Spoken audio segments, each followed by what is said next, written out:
নতুন যারা বাচ্চারা আমাদেরকে এই পথে নিয়ে আসছে তাদের স্বপ্নগুলোকে আমাদের পূরণ করা হচ্ছে আমাদের কাজ। সৎ সুন্দর জায়গায় গানগুলোকে বসানো হচ্ছে, এখানে একটা যুদ্ধের ব্যাপার। কেন জানি মনে হচ্ছে সবাই একটু কাটতির দিকে, নিজেদের দিকে বেশি খেয়াল করে ফেলছেন। যারা জেনুইন শিল্পী তারা আসলে একটু পিছিয়ে পড়ে যাচ্ছে। সস্তা যে মিউজিকগুলা এখন আমাদের একটু কম দরকার। আমাদের দেশটা নতুন করে সাজাতে হবে, সবাইকে সংবেদনশীল হতে হবে, ধৈর্যশীল হতে হবে। আসলে আমাদের ধৈর্যটা কম। বাংলাদেশে যে মানুষ জন্মগ্রহণ করবে সেই আমার ভাই, সেই আমার মানুষ। ধর্মের আগে মানুষ। আমরা চাই শক্তিশালী আর কোনো মানুষ যেন দেশ ছেড়ে না যায়। আমার ধারণা এই সরকারের মেয়াদ 5-6 বছর হওয়া উচিত। এখন আমাদের একটা সুন্দর দিন চলে আসছে, আমরা একটা নতুনভাবে দেশকে সাজানোর সুন্দর স্বপ্ন দেখতে পারি। নতুন যারা বাচ্চারা আমাদেরকে এই পথে নিয়ে আসছে তাদের স্বপ্নগুলোকে আমাদের পূরণ করা হচ্ছে আমাদের কাজ। সবাই মিলে তাদের সঙ্গে থেকে আমরা যেন সুন্দর একটা দেশ চাই। আসলেই আমরা সবাই সুন্দর দেশ চাই এবং সবাই মিলে একসঙ্গে ওই জায়গায় আসবে। যে যত দলাদলি করুক, বৃহৎ স্বার্থে যখন একটা পয়েন্টে এসে সবাই দাঁড়াবে, নিশ্চয়ই আমার বিশ্বাস সবাই একই কথা বলবে, একই জায়গায় থাকবে। আসলে গানের সুদিন সবসময় ছিল। গানে অনেক প্রতিবাদ করা যায়, ভালোবাসার কথা বলা যায়, সবই বলা যায়। তো গানের লিরিক সব কিছু মিলেই একটা শক্তিশালী, আমাদের 71 সালেও প্রচুর শক্তিশালী গান হয়েছে, আমাদের বিভিন্ন সময় ক্রাইসিসও গান হয়েছে, আনন্দের সময় গান হয়েছে। কিন্তু আমাদের করোনার সময় আমরা একটু বিপর্যস্ত অবস্থায় ছিলাম।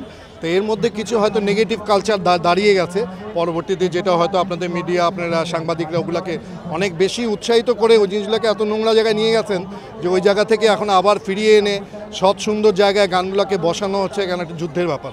ওইটাও একটা যুদ্ধ। তা আমার বিশ্বাস সেই যুদ্ধে আপনারাও সবাই সামিল হবেন। সুস্থ সুন্দর যারা সাংস্কৃতিক চর্চার মনোনিবেশ করছেন তাদেরকে এগিয়ে রাখবেন। হ্যাঁ, যারা আসলে নেগেটিভ কালচার বা নেগেটিভ সাময়িক খুচরা সুরসুরিমূলক যে মিউজিক বা যে ইয়াগুলো করতেছে তাদেরকে আপনারা একটু কম উৎসাহিত করবেন। আসলে আপনাদেরও কী বলবো, আপনাদেরও কাটতির দরকার। আপনাদেরও কেন জানি মনে হচ্ছে সবাই একটু কাটতির দিকে, নিজেদের দিকে বেশি খেয়াল করে ফেলছেন। তার ফলে যারা জেনুইন শিল্পী তারা আসলে একটু পিছিয়ে পড়ে যাচ্ছে। তো আপনাদেরই হাতে সেই সুযোগটা, কেন শত বছর ধরে সাংবাদিকরাই ভালো শিল্পীদেরকে আপনাদের এগিয়ে নিয়ে আসছেন, তাদেরকে বড় করে তুলেছেন, সাধারণ মানুষের কাছে নিয়ে আসছেন। আমরা চাই আবার সেরকম দিন ফিরে আসুক। আপনারা সব মিডিয়ায় যারা আছেন, সাংবাদিকতায় যারা আছেন, তারা সবাই সাহায্য করবেন এবং নতুন শিল্পীরা, শক্তিশালী শিল্পীরা, এথিক্সওয়ালা শিল্পীরা আসবেই। আমাদের এখন আসলে সস্তা চটকদার মানে সস্তা যে মিউজিকগুলা এখন আমাদের একটু কম দরকার। আমাদের দেশটা নতুন করে সাজাতে হবে, করতে হবে। আমাদের আসলেই শক্তিশালী কালচারটাকে আবার দাঁড় করাতে হবে, কারণ আমাদের কালচারটা শক্তিশালী না হলে আমরা কোনোদিনও মাথা উঁচু করে দাঁড়াতে পারবো না। রাহুলের বাসার যে ঘটনা, এটার জন্য আমরা সবাই নিন্দা প্রকাশ করি, দুঃখ প্রকাশ করি। কারণ আসলে আমরা দেখা যায় যে কোনো কিছু হলে আমরা আক্রান্ত হই। তো সেই ক্ষেত্রে আমাদের সবাইকে সংবেদনশীল হতে হবে, ধৈর্যশীল হতে হবে। আসলে আমাদের ধৈর্যটা কম। আমরা নিজেদের রাষ্ট্রীয় জিনিসপত্র নষ্ট করে ফেলি, আমাদের আসলে ঠিক না। তো সেই জায়গা থেকে আমরা একটু ধৈর্যশীল হই, আমরা একটু ভালোবাসি। আসলে আমাদের সবার প্রতি সবার ভালোবাসাটা কম, শ্রদ্ধা ভক্তিটা কমে গেছে। সেই শ্রদ্ধা ভক্তির জায়গা থেকে আমরা একটু শক্তিশালী হই, তাহলে এই ঘটনাগুলো আর ঘটবে না।